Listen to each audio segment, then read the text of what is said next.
में बहुत जनबल मिल जाए यह भी भगवत कृपा का फल नहीं है। जीवन में अन्य प्रकार के बल से आप संपन्न हो जाए यह भी भगवत कृपा का फल नहीं है। शास्त्रकारों ने जहां भी कहा कि हम भगवत कृपा का अनुभव कब करें, कहा जब द्रवहि दीन दयाल राघव तो साधु संगति पाइए।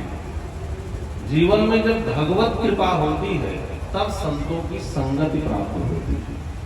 भगवत कृपा से धन मिल जाए, हम कहते तो हैं भगवान की कृपा से, लेकिन क्या भगवान की कृपा की मात्र इतनी छोटी उपलब्धि की केवल हमें धन मिले, केवल हमें यश मिले, केवल हमें प्रतिष्ठा मिले? क्या भगवत कृपा की इतनी छोटी उपलब्धि हो सकती है? कहा नहीं, भगवत कृपा की तो सर्वोपलब्धि है कि हमें जीवन में संत का दर्शन मिल जाए, संत की सन्निधि मिल जाए, संत के समक्ष पहुंचने का सुअवसर मिल जाए। और आप सब परम सौभाग्य संपन्न है कि आप सबके जीवन में इस बूढ़ेपुर की धरित्री पर ऐसे पूज्य आचार्य चरण का आगमन हुआ है। मैं तो कहता हूँ उनके श्री चरण जहाँ पड़ते हैं वहाँ वैष्णवता के परमाणु पर्यावरण में बिखर जाते हैं। ऐसे पूज्य श्री जीयर स्वामी जी महाराज का श्री आगमन आपकी इस धरित्री पर हुआ है।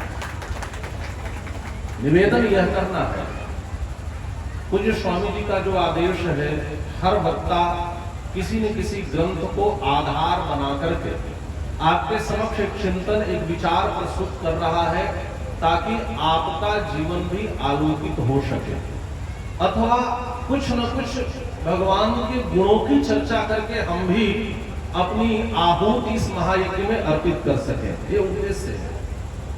तो स्वामी जी का जो प्रदत्त विषय है दास के लिए वह है श्रीमद् वाल्मीकि रामायण।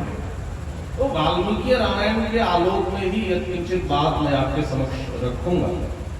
हमारे यहाँ के जितने भी ग्रंथ हैं उस ग्रंथ का तात्पर्य होता है जो ग्रंथ ही समाप्त करते हैं। यदि ग्रंथ श्रवण करने के बाद भी आपके जीवन में ग्रंथ ही बनी रही, इसका मतलब आपने सच्चे अर्थों में ग्रंथ का श्रवण नहीं किया। हमारे यहाँ ग्रंथ को दीपक कहा गया।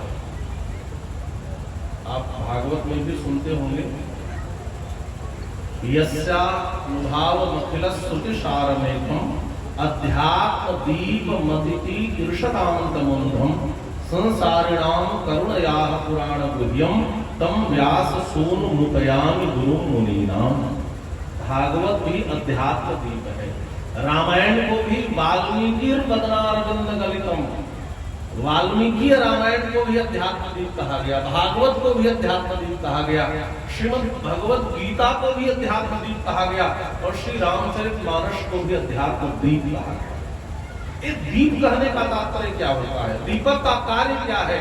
का दीपक अंधकार को मिटाता है, यही तो कार्य है। अच्छा, प्रश्न उठता है, आपके यहाँ किसी कमरे में, किसी कक्ष में अंधेरा हो और हम कहें कि आप अपने कमरे के अंधेरे को दूर कर दें, कैसे दूर करेंगे? आप कहेंगे मैं अंधेरे को काट सकता हूं। किसी ने कहा कि ठीक है, काट कर दिखाइए। तो आप भीतर गए और आपने तीक्ष्ण तलवार से अंधेरे को काटना चाहा, अंधेरा कटेगा? बोलिए, कट जाएगा?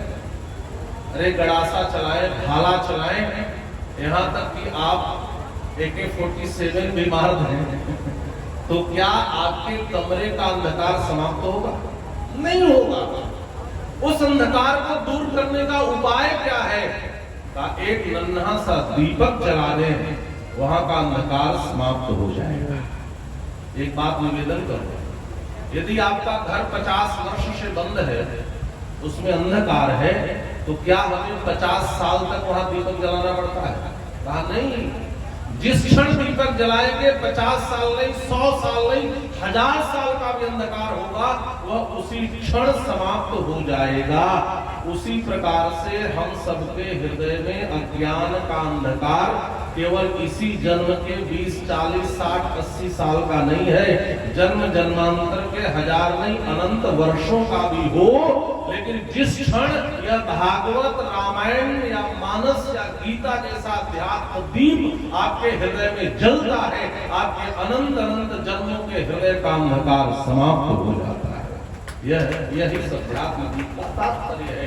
एक और छोटी सी बात कहूं, एक व्यक्ति दीपक लेकर चौराहे पर उदास बैठा था। एक महात्मा उधर से गुजरे, बेटा उदास क्यों हो? कहा महाराज हमें 10 किलोमीटर जाना है और अंधकार है। कहा जाओ, तुम तो दीपक लिए हो हाथ में। उसने कहा महाराज क्या बताऊं, दीपक तो सिर्फ 10 फीट तक ही प्रकाश देता है और 10 किलोमीटर का मार्ग हमें दिखाई नहीं दे रहा है। जाना तो 10 किलोमीटर के अंधेरे को पार करना है और दीपक सिर्फ 10 कदम, 10 फीट आप मान ले, 10 कदम तक के अंधकार को दूर करके और हमें मार्ग दिखा रहा है। उस महात्मा ने कहा सुनो, चिंता मत करो, इस दीपक को लेकर आगे बढ़ते जाओगे तो यह आगे आगे 10-10 कदम प्रकाश देता जाएगा और तुम अपने मंजिल तक पहुंच जाओगे। हमारे जीवन में भी यही है, हमें परमात्मा तक पहुंचना है, लेकिन यदि हमें अंधकार दिखाई दे तो चिंता मत करो, किसी भी दीपक को ले लो, चाहे श्रीमद् भागवत को, चाहे श्री रामायण को, चाहे श्री मानस को या श्रीमद् भगवत गीता को। ज्ञान का दीपक कभी भी छोटा नहीं होता। कोई भी लालटेन ले लो, कोई भी लैंप ले लो, जितनी भी दूरी तक रास्ता दिखाए उसको लेकर के यात्रा करो, निश्चित ही पथ आलोकित हो जाएगा और आप परमात्मा को प्राप्त कर लेंगे। हमारे ऋषियों ने, हमारे संतों ने इस प्रकार के दीपक हमें प्रदान किए हैं। उसी में से यह एक प्रकाश स्तंभ है, इसका नाम है श्रीमद् वाल्मीकि रामायण।